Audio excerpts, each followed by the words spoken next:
Hi friends. I hope you all are fine at your places. तो आज जो है हम वीक 3 एंड वीक 4 में एक ही पीपीटी बना रही हूँ जिसमें कंप्लीट कर ले बिकॉज कल आपका एग्जाम है। तो मैं सिलेबस एक बार कंप्लीट करा देती हूँ। असाइनमेंट्स मैंने ऑलरेडी आपको करवा दी हैं।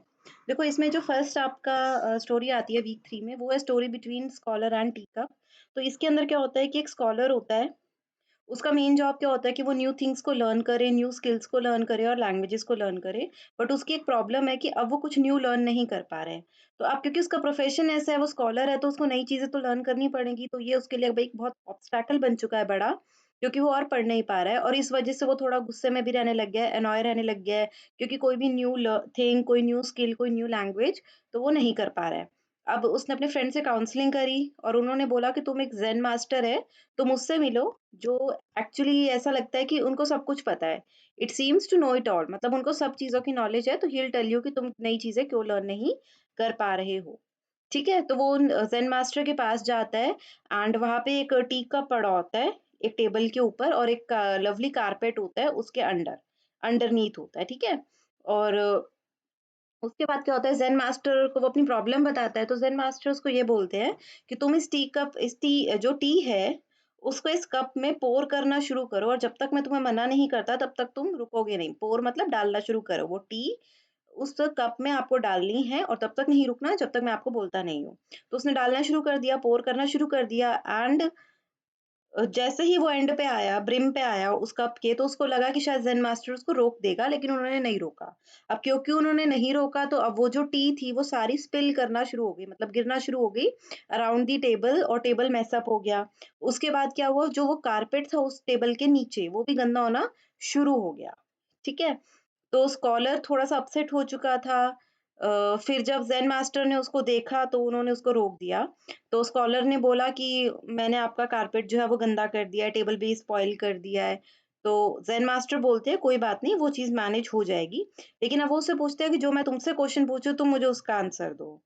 ठीक है? तो उन्होंने बोला कि I want you to tell me कि क्या हुआ न्यू टी को जब वो कप जो है फुल हो गया। उन्होंने बोला कि तुम मेरे क्वेश्चन का जवाब दो कि जब वो कप जो है पूरा फुल हो गया टी से, तो उसके बाद जब तुमने उसमें न्यू टी डाली तो उसको क्या हुआ?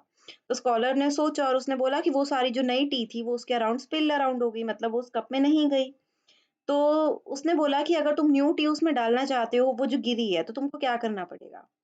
तो स्कॉलर ने आंसर दिया कि पहले मैं पुरानी जो टी कप वाली टी है उसको कहीं ट्रांसफ़र करूँगा या उसको मैं थ्रो कर दूँगा और फिर मैं उसमें पोर करूँगा अगेन, और उससे जो वो नई टी है वो उसके अंदर जा पाएगी। तो यहीं पे ज़ेन मास्टर ने बोला कि ये भी यही चीज़ तुम्हारे साथ हो रही है कि तुम्हारे पास ऑलरेडी बहुत सारी नॉलेज है और तुम उसके ब्रिम पे हो। तो कोई तरीका ही नहीं है जिससे तुम नई इन्फॉर्मेशन या स्किल को अपने माइंड में, ब्रेन में डाल सको। तुमको क्या करना है, उस टी पॉट की तरह वो जो स्किल है थोड़ी सी न्यू न्यू नॉलेज को लाने के लिए ओल्ड हैबिट्स को तुम्हें गेट रिड करना पड़ेगा, मतलब अपनी जितनी भी पुरानी हैबिट्स है उनको तुम गेट रिड हो जाओ एंड फिर तुम नई स्किल्स को लर्न कर सकते हो। ठीक है? तो ये आपकी ज़ेन मास्टर की स्टोरी थी।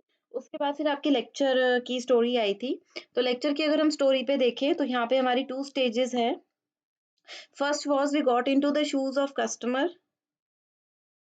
अच्छा देखो, लेक्चर 1 तो सबसे पहले अब वो आपको ये बता रहा है कि अब नेक्स्ट स्टेज में आने से पहले उसने आपको ये चीज़ बोली है कि सबसे पहली स्टेज आपकी कौन-सी थी? एम्पैथाइज़ की थी, जिसके अंदर तुम पर्सनली उसका इंटरव्यू लेते थे और उसको अच्छे से जानते थे, जिससे तुम्हें पता चलता था कि इसको प्रॉब्लम क्या है। सेकंड में जो भी प्रॉब्लम तुम्हें पता चलती थी, तुम उसको एनालाइज़ करते थे और उसके अंदर तुम 2 टेक्निक्स का यूज़ करते थे। एक तो था आपका मल्टी-व्हाई अप्रोच, जिसमें आप मल्टी-व्हाई कर करके सोचते थे कि रूट कॉज़ है क्या? और उसके अंदर दूसरी चीज़ आप क्या करते थे, आप कॉन्फ्लिक्ट देखते थे, कि अगर मुझे रूट कॉज़ मिल भी रहा है, तो क्या मैं उस रूट कॉज़ की वज़ह से या जो प्रॉब्लम मैं समझ रहा हूँ, कहीं किसी एक पार्टी जो है, ये तो नहीं हो रहा कि एक पार्टी की बात मान ली जाए और दूसरे की ना मानी जाए। दोनों एक मिड्स पे आ पा रहे हैं, दोनों जो चाह रहे थे, वो चीज़ हो पा रही है या नहीं हो पा रही। तो आप कॉन्फ्लिक्ट एनालिसिस भी करते थे, ठीक है? लेकिन अब हम आते हैं थर्ड स्टेज पे। थर्ड स्टेज क्या बोलती है, यहाँ पे हम क्या करने वाले हैं, हमने अब एनालिसिस तो कर लिया, तो एनालिसिस करने के बाद अब हमको क्या करना है? अब हमको सॉल्यूशन निकालना है, ठीक है? आपने उनसे प्रॉब्लम सुन ली थी पहले स्टेट में, दूसरी स्टेट में आपने एनालिसिस कर लिया था कि एक्चुअल में प्रॉब्लम क्या है। अब आप क्या कर रहे हो, उस प्रॉब्लम का सॉल्यूशन दे रहे हो, तो that is your third stage. तो थर्ड स्टेज में आप क्या कर सकते हो, देखो क्या होगा, आप जब प्रॉब्लम सुनोगे आपके माइंड में आइडियाज आने वाले हैं, चाहे आप जनरेट करो खुद, चाहे आप अपने फ्रेंड्स के साथ डिस्कस करो, चाहे कलीग्स के साथ कोई मटेरियल स्टडी करो, किसी ट्री के अंडर बैठो, कुछ भी हो, मतलब आपको बहुत सारे आइडियाज आने वाले हैं। तो आपको क्या करना है, इस स्टेज के अंदर वो सारे आइडियाज आपको नोटेड डाउन कर लेने हैं, ठीक है। तो इसके अंदर आपकी एक स्टोरी आती है which is Siberia in Russia story. तो एक प्रिजन है साइबेरिया में, साइबेरिया में, ठीक है, रशिया के अंदर। यहाँ कोई वॉल्स नहीं है, कोई मशीन गन्स नहीं है, कोई सोल्जर्स नहीं है। और इसका रीजन, और इसको भी टॉर्चरस प्लेस बोलते हैं। ऐसा रीजन क्या है, क्योंकि यहाँ पे बहुत ज्यादा ठंड है, ठीक है। यहाँ पे इतनी ज़्यादा ठंड है कि अगर आप प्रिज़न के बाहर जाओगे, तो -40 या -50 डिग्री टेम्परेचर मिलेगा, तो लोग सोचते हैं प्रिज़न के अंदर ही रह लो। प्रिज़न के बाहर तो वैसे ही मर जाएँगे, ठीक है। तो जो स्टोरी है उसके अंदर एक यंग इन्वेंटर था जिसका नाम था अर्शलर, ठीक है। लेकिन अर्शलर स्टार्टिंग से प्रिज़न में नहीं था। एक्चुअल स्टोरी क्या है, तो ये बैकअप स्टोरी है उसको। वो एक एक्चुअल में बहुत ही बड़ा इन्वेंटर था, बहुत ग्रेट इन्वेंटर था, ठीक है। उसने अपनी फर्स्ट इन्वेंशन दी थी जब वो टीनेज में था। ठीक है? तो उसको कोई भी प्रॉब्लम दिखती थी, तो वो उसके लिए एक सॉल्यूशन जनरेट कर दिया करता था। तो उसका नेचर थोड़ा-सा अलग सा ही था, मतलब he was a good problem solver. तो वो क्या करने लग गया, एक पेटेंट ऑफिस में वर्क करने लग गया था। पेटेंट क्या होता है, गवर्नमेंट प्रोटेक्शन है, ठीक है? रियल एस्टेट की तरह, जहाँ पे आप जाके कह सकते हो, आप पहले जाके कह सकते हो कि आप इंटेलेक्चुअल प्रॉपर्टी की तरह, जैसे रियल एस्टेट में आप इंटेलेक्चुअल प्रॉपर्टी राइट ले लेते हो ना, कि ये मेरी प्रॉपर्टी है। तो पेटेंट के अंदर भी आप यही बोलते हो कि ये वर्क मेरा है, ठीक है? आप जब उस वर्क का पेटेंट ले लोगे, तो जब दोबारा कोई पर्सन उसी वर्क को शो करता है, तो वो नहीं, वो कहेंगे क्योंकि ये वर्क इन्होंने बनाया था, तो यही उसके इन्वेंटर माने जाएँगे, ठीक है? तो पेटेंट का मतलब क्या होता है, ये बताना कि ये आइडिया या इन्वेंशन मेरी है। तो वो उस ऑफिस में काम करता था। तो क्योंकि उस ऑफिस में काम करता था, तो उसके पास सारे जो ग्रेट आइडियाज थे, उसके पास तो वो आते ही थे प्रेजेंट होने। उसको पता चलता था लोग कौन कौन सी इन्वेंशन बना रहे हैं। तो वो खुद भी जो उनके पेटेंट के डॉक्यूमेंट्स होते थे, यानी पेपर डॉक्यूमेंट्स, वो सारे वो पढ़ा करता था। तो जहाँ से उसको पता चलता था कि लोग दुनिया में क्या कर रहे हैं, ठीक है। और धीरे-धीरे उसको ये चीज़ रियलाइज़ होनी शुरू हुई कि सबके अंदर एक पैटर्न था, कि लोग जितने भी पेटेंट्स क्रिएट कर रहे थे या जो भी इन्वेंशंस क्रिएट कर रहे थे, उन सब इन्वेंशंस में एक पैटर्न था, ठीक है? तो ये क्रेज़ी था क्योंकि वो जो पढ़ता था पेटेंट्स, वो दूसरे-दूसरे डोमेन से होता था। कोई इलेक्ट्रॉनिक्स का हो जाएगा, कोई एरोस्पेस का, कोई इलेक्ट्रॉनिक्स का। लेकिन जब वो काम कर रहा है, तो उन सब में कुछ कॉमन मिल रहा है उसको। कि जो भी इन्वेंशन बन रही है उसमें कुछ ना कुछ तो कॉमन है, ठीक है? तो he noted that there were certain types of problems जो हमेशा फिक्स्ड रहती थी, या कोई सर्टेन वे था जिसके अंदर उनको किया जा सकता था, यानी आप लगा लो एक फॉर्मूला की तरह, ठीक है? तो उसने ना एक चीज समझी कि जैसे मैथ्स में फॉर्मूलाज होते हैं, तो फॉर्मूला से अगर उस टाइप का कोई भी क्वेश्चन आता है, तो आप उस फॉर्मूला से क्या कर सकते हो, उसको सॉल्व कर सकते हो। तो उसी टाइप से उसके माइंड में आया कि हम जो प्रॉब्लम सॉल्विंग करते हैं, हमारे पास बहुत सारी चीज़ों के फ़ॉर्मूलाज़ हैं, बस प्रॉब्लम सॉल्विंग का नहीं है। तो उसने बोला कि अगर प्रॉब्लम सॉल्विंग का भी कोई फ़ॉर्मूला बना दिया जाए, तो उससे लोग बड़ी अच्छी-अच्छी इन्वेंशन बना सकते हैं। तो यही चीज़ उसके माइंड में आई, ठीक है? तो उसने क्या किया, so he did that very methodologically with other thousands and thousands of these patents, and figured out that a way, an algorithm or a formula to actually solve the problem. He was happy and said this is great excitement, और पूरी दुनिया को इस बारे में पता चलना चाहिए। मतलब उसने क्या किया, उसके माइंड में ये चीज़ आई कि क्यों ना हम एक ऐसा फ़ॉर्मूला डिराइव करें जिससे प्रॉब्लम सॉल्विंग ही हो जाए। मतलब आप इन्वेंशंस कर पाओ, ठीक है? तो उसको लगा इसके बारे में तो दुनिया को पता चलना चाहिए, और इसी चीज़ के लिए उसने एक बहुत बड़ा लेटर लिखा प्रेज़िडेंट को। उस टाइम पे जो प्रेज़िडेंट था वो था जोसेफ स्टालिन, यूएसएसआर का। यूएसएसआर मतलब रशिया का, ठीक है? And he said that that is what we can do to you to know take our motherland to great heights. So he wrote all that he did not hear back from। अच्छा, इसने दूसरी चीज क्या करी, इसने क्या लिखा कि हम क्या क्या कर सकते हैं, और दूसरी चीज इसने ये भी लिख दी कि तुमने क्या क्या ठीक नहीं कर रखा। अब क्योंकि इसने ये चीज लिख दी कि तुमने क्या क्या ठीक नहीं कर रखा और हम क्या क्या ठीक कर सकते हैं मेरी इन्वेंशन से, तो थोड़े दिन बाद क्या हुआ, ईयर लेटर, थोड़े दिन नहीं, ईयर लेटर, नाइट में किसी ने उसके डोर पे नॉक किया, और इसने बोला हाँ मैं उन्होंने पूछा आप है? इसने बोला यस। उन्होंने बोला यू आर अंडर अरेस्ट। इसने बोला क्यों? तो इन्होंने पूछा आपने वो लॉन्ग लेटर लिखा है? इसने बोला हाँ लिखा है। तो उन्होंने बोला आप अरेस्ट हो रहे हो। रीजन क्या था? क्योंकि उसने सिर्फ ट्रांसफॉर्म मदरलैंड के लिए नहीं लिखा था, बट उसने जो स्टेट में जो चीजें नहीं ठीक हो रही थी जोसेफ स्टालिन की वजह से, उसने वो भी लिख दी थी, जिस वजह से इसको प्रिजन में डाल दिया था, जिसका नाम है गुलाब प्रिजन, साइबेरिया की गुलाब प्रिजन। ठीक है। सो अल्शरर शुड हैव बीन टोटली क्रेस्टफॉलन। अब थिंग क्या थी, क्योंकि उस प्रिजन में जो भी जाता था वो कभी वापस नहीं आता था, तो सबको लगा था कि भैया ये तो गया। उसकी मदर का भी यही था कि ये कभी वापस नहीं आएगा। लेकिन अर्शलर जो था ना, वो मोटिवेटेड पर्सन था, सेल्फ मोटिवेटेड लगा लो आप। एंड इसीलिए वो वहाँ ये सोच रहा था कि चलो मेरे को बहुत सारा टाइम मिल जाएगा नई चीज़ों के बारे में सोचने को। उसने ये नहीं सोचा कि मैं प्रिज़न में जा रहा हूँ, उसने सोचा कि चलो मैं यहाँ पे बहुत सारी इन्वेंशंस के बारे में सोच सकता हूँ। तो he worked on this in his spare time. वो स्पेयर टाइम में वर्क करता रहा in the prison. And 5 years later the prisons period was 5 years. And about 5 years क्या हुआ, जोसेफ स्टालिन की डेथ हो गई। और वो जितने भी ये जो प्रिजनर्स थे जो जोसेफ स्टालिन के टाइम पे जेल में गए थे, उनको रिलीज कर दिया था। तो अर्शलर भी वन ऑफ दोस्त था, इसलिए इसको भी रिलीज कर दिया। तो अब क्योंकि वो बाहर आ चुका था और उसने बहुत सारी पढ़ाई भी करी थी, पढ़ाई ऐसे करी थी कि खुद तो वो काम करते ही था, पर जेल में बहुत सारे और फिजिसिस्ट या आप लगा लो जो कि जिनको केमिस्ट्री की नॉलेज हो, उस टाइप के लोग और भी थे जेल में। Reason being some of the political agendas की वजह से, तो ये उनके साथ कुछ ना कुछ बात करता ही रहता था। तो फिर अब जब ये वापस आया तो इसको लगा अब मैं अपने इस पे काम कर सकता हूँ। ठीक है। राइट। तो he came up with this idea that problem solving. अब वो करना क्या चाह रहा था, प्रॉब्लम सॉल्विंग को ही वो एक उसका एक फॉर्मूला ड्राइव करना चाह रहा था। ठीक है। तो अब उसने ये आइडिया बनाया कि प्रॉब्लम सॉल्विंग क्या एक फॉर्मूला हो सकता है। एंड उसने बोला कि जब लोग उस फॉर्मूले को अप्लाई करेंगे ना, तो वो कोई भी चीज किसी भी प्रॉब्लम को सॉल्व कर सकते हैं। तो उसने एक एल्गोरिदम बनाई जिसका नाम उसने एरिज रखा, जिसका फुल फॉर्म होता है algorithm of invention problem solving. Algorithm of invention problem solving. And ठीक है, ही स्लोली स्टार्टेड रिलीजिंग वर्जन। तो उस पे उसने बहुत सारे वर्जन आफ्टर वर्जन बनाए, चेंजेस करता गया। ठीक है। और उसने बोला कि ये एक लैडर की तरह है जो उनको गाइड करेगी। ठीक है, ताकि वो जो चीज करना चाहते हैं उसको वो कर पाए। उसके बाद उसके बाद क्या हुआ, क्योंकि उसने वर्जन आफ्टर वर्जन बनाए थे, तो उसके बाद फिर उसने एक ट्रिज जो थी उसने एक थ्योरी बनाई। उसके एल्गोरिदम का नाम क्या है, एरिस। और फिर इस एरिस एल्गोरिदम से, क्योंकि उसने उसके बहुत सारे वर्जन्स बना लिए थे, तो इतने सारे वर्जन बनाने के बाद उसने एक थ्योरी बनाई इन्हीं एल्गोरिदम्स के बेसिस पे, जिसको उसने ट्रिज बोला। और उसकी कुछ ये रशियन प्रोनाउंसिएशन है which I can't speak, if you can read it, right.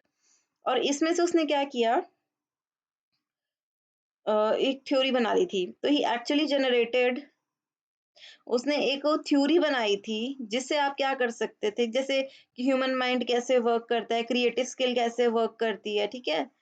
और इससे वो कह रहा था कि कोई भी प्रॉब्लम आप सॉल्व कर सकते हो, कोई भी इन्वेंशन आप बना सकते हो। ठीक है। इसको टिप्स नाम भी दिया गया था, लेकिन फिर वो सिलेक्ट नहीं हुआ था। तो इसने फिर साथ में क्या किया, फिर इसने एक बुक लिखी। उस बुक का नाम था इन्वेंटिव प्रिंसिपल। ठीक है। इन्वेंटिव प्रिंसिपल इसकी बुक का नेम है। एंड अब उस बुक में कम से कम आप लगा लो 75 इन्वेंशंस के बारे में लिखा हुआ है, बट वेरी ऑब्वियस वो आपको नहीं पढ़ा सकते, तो जो थोड़ी बहुत इसने एग्जांपल दिए हैं वो बता देती हूँ। तो सबसे पहले इसकी जो इन्वेंशन है वो है प्रीलिमिनरी एक्शन। एक एग्जांपल है। प्रीलिमिनरी एक्शन के अंदर क्या होता है, perform before it is needed the required change of an object either fully और पार्शली। उसने बोला है कि प्रीलिमिनरी एक्शन होता है कि आप पहले ही अपना कुछ काम करके रख लो, ताकि जब बाद में नीड हो आप तब ना करने बैठो। जैसे कि आप स्टेरलाइज कर सकते हो सारे इंस्ट्रूमेंट्स को जो सर्जिकल प्रोसीजर के लिए चाहिए ऑन अ सील्ड ट्रे। ठीक है। Prearrange object such that they can come into action from the most convenient place and without losing time for their delivery. ठीक है। दूसरे उसने क्या एग्जांपल दिया है कि आप क्या कर सकते हो, पहले से ही सारा सामान इकट्ठा करके रख सकते हो, ताकि जब कोई आपसे कस्टमर कोई चीज़ माँगने आए, तो आप उसको उसी टाइम डिलीवर कर दो, ठीक है? तो इसको आप क्या बोलते हो, प्रिलिमिनरी एक्शन, तो ये उसका प्रिंसिपल का नेम है। तो जैसे एग्ज़ाम्पल जैसे आपको फिर से बता देते हैं कि अग आप क्या कर सकते हो, सर्जिकल प्रोसीजर के लिए पहले से आपने सारे इंस्ट्रूमेंट स्टरलाइज़ कर लिए, तो सर्जरी परफ़ॉर्म होने से पहले ही इंस्ट्रूमेंट जो चाहिए, वो ट्रे के ऊपर आप रख लो, सब कुछ रख लो। दूसरा एग्ज़ाम्पल क्या है कि जैसे आजकल की कुछ ऑर्गनाइज़ेशंस क्या कर रही हैं या फैक्ट्रीज़ क्या कर रही हैं कि वो वेयरहाउस नहीं रखती। वो क्या बोलती हैं कि हम जिस टाइम हमें चाहिए होगा, जिस टाइम, ना पहले ना बाद में, बट जस्ट इन टाइम, जिस टाइम हमको चाहिए हम उस टाइम वो पर्टिकुलर प्रोडक्ट खरीदने जाएँ और जो कंपनी है वो हमको डिलीवर कर दे उसी टाइम पे। तो इसका मतलब उस कंपनी ने क्या कर रखा हो, मैन्युफैक्चरर ने क्या कर रखा हो, पहले से वो सारा सामान जो है बना के सेट करके रखा हो। तो इसको हम क्या बोलते हैं, प्रिलिमिनरी एक्शन, कि पहले से अपना काम करके रखो। ठीक है? नेक्स्ट प्रिंसिपल जो होता है उसका नाम होता है बिफोर हैंड कुशनिंग। क्या नाम होता है? Before hand cushioning. इसका मतलब क्या है कि हमेशा इमरजेंसी के लिए प्रिपेयर रहो। ठीक है, it means prepare emergency means beforehand to compensate for the relatively low reliability of an object. ठीक है, कि आप पहले से ही ध्यान रखें कुछ, जैसे कि बैकअप पैराशूट होता है, पैराशूट होता है ना जब हमें उसकी नीड पड़ती है, तो ये उसका एग्जाम्पल है कि जैसे कोई चीज गिरेगी, अगर आप क्योंकि आपको पता है आप गिर सकते हो, तो उसकी रिलायबिलिटी कम है ना, अगर आप हवा में से उड़ रहे हो तो ऑब्वियसली रिलायबिलिटी कम है कि रोप आपको पकड़ के रखेगी। तो उसके केस में आप क्या करोगे, पैराशूट लगाओगे, इनकेस रोप टूट भी जाती है तो आप बच जाओगे। तो पहले से ही आप कुशनिंग का एक ऑब्जेक्ट रखो। ठीक है, प्रिंसिपल नंबर 13 था, उसका नाम था अदर वे राउंड। ठीक है, अदर वे राउंड क्या होता है कि जो वो काम करता है उसको उल्टा कर दो। तो if you have a part struck part rather than cooling the inner part we heat the outer part to loosen it. मतलब एक चीज जो कर रही है उसके साथ जो चीज कनेक्टेड है उसको उसको उल्टा करवा दो। जैसे ट्रेडमिल एग्जांपल है of making movable parts fixed and fixed parts movable. जैसे jogger is in place while the path is moving, typically a jogger moves and the path remains stationary। मतलब दो चीजें जो आपस में लगी होंगी ना, उनमें से एक चीज काम कर रही होगी और दूसरा उसका अपोजिट कर रही होगी। तो ऐसा कुछ करते हो तो उसको अदर वे राउंड बोलते हो। ठीक है, ये था आपका वीक 3 में। वीक 4 की स्टोरीज की बात करें, उसको वैसे वो टेस्ट फेज के ऊपर है आपका। तो वीक 4 की स्टोरी कुछ ऐसी सी है कि कैप्टन बेल्चर है, वो एक कैप्टन था और उस रॉयल ब्रिटिश आर्मी नेवी का वो एडमायरल भी बने थे। उन्होंने वो एक हाइड्रोग्राफ थे जो कि मैप्स वगैरह पढ़ते थे। कैप्टन बेल्चर ने क्या किया था, वो एक शिप थी जिसको समारांग बोलते हैं, उसको वो चलाते थे, कमांड करते थे।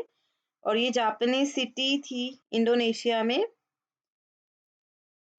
तो हुआ क्या था, इनकी शिप, इनको एक प्रॉब्लम आती थी कि जब भी ये अपनी शिप कहीं लेकर जाते थे तो नीचे मरीन लाइफ उसके लग जाती थी।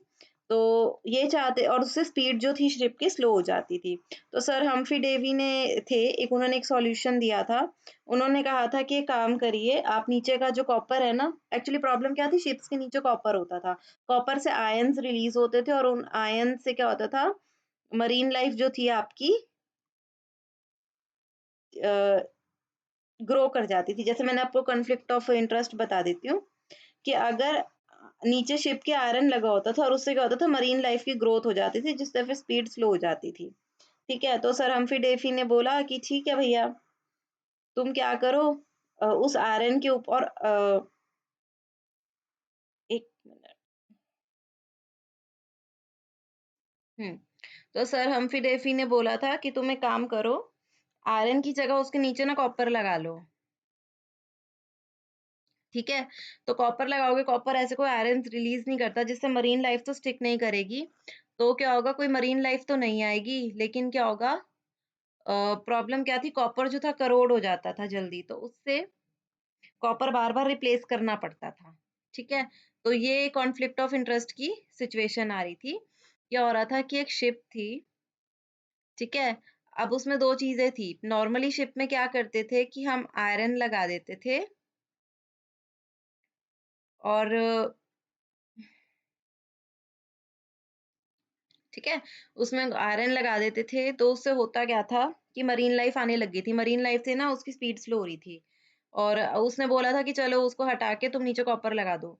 लेकिन ऐसे करके भी क्या हो रहा था, कॉपर कोरोड हो रहा था, तो उससे और स्पीड जो थी ज़्यादा स्पीड स्लो हो रही थी। क्यों? क्योंकि जो जहाँ पे हम्फ्री डेवी ने किया था वो रिवर वाटर था, ठीक है? उसने जो सी का सॉल्टी वाटर होता है, वहाँ पे टेस्टिंग ही नहीं करी थी, तो कॉपर कोरोजन की वज़ह से ज़्यादा प्रॉब्लम आ रही थी। तो हमारा कॉन्फ्लिक्ट ऑफ इंटरेस्ट क्या बनता है कि हम कॉपर की कोरोजन भी ना हो और मरीन लाइफ भी ना लगे। तो ऐसा सॉल्यूशन जो था वो पहले तो यही रहा कि जो नॉर्मली वो आयरन लगा के चल रहे थे वो वही करते रहे।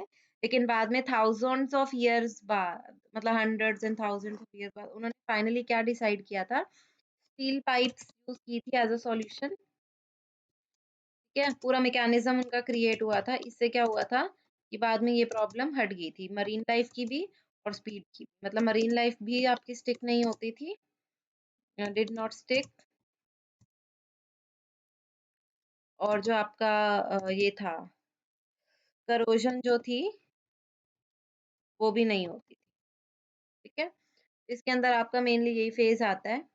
इसके अलावा इसको अच्छे से करना है 3rd, 4th तो इसके असाइनमेंट डेफिनिटली कर लेना, क्योंकि वीडियो में मोस्टली स्टोरीज़ हैं, बट जो कॉन्सेप्चुअल क्वेश्चन्स हैं वो मैं ऑलरेडी आपको करवा चुकी हूँ ढंग से, एंड वो आपके असाइनमेंट के सॉल्यूशंस अब आ भी चुके हैं। 1-2 आई थिंक गलत भी हुए हैं। बट एनी हाउ ओवरऑल जो आपका सॉल्यूशन है ना, जो असाइनमेंट का, वो ही आपको बेस्ट प्रिपेयर करा सकता है for 3rd and 4th unit specially, क्योंकि 3rd एंड 4th पे मोस्टली आपके कॉन्सेप्चुअल क्वेश्चन्स हैं rather than based upon your story. तो आई वुड सजेस्ट यू कि ये तो छोटी-छोटी स्टोरीज़ थी जो मैंने आपको करवा दी, पर इनमें से क्वेश्चन से ज़्यादा आपके वो वाले क्वेश्चन आने वाले हैं जो आपके असाइनमेंट में है। उनको ज़रूर पढ़ लीजिएगा, and all the best for your exam. Course तो आपका कंप्लीट हो ही चुका है एंड आई होप आप सारे पास हो जाओ। तो ठीक है, bye bye, have a nice day.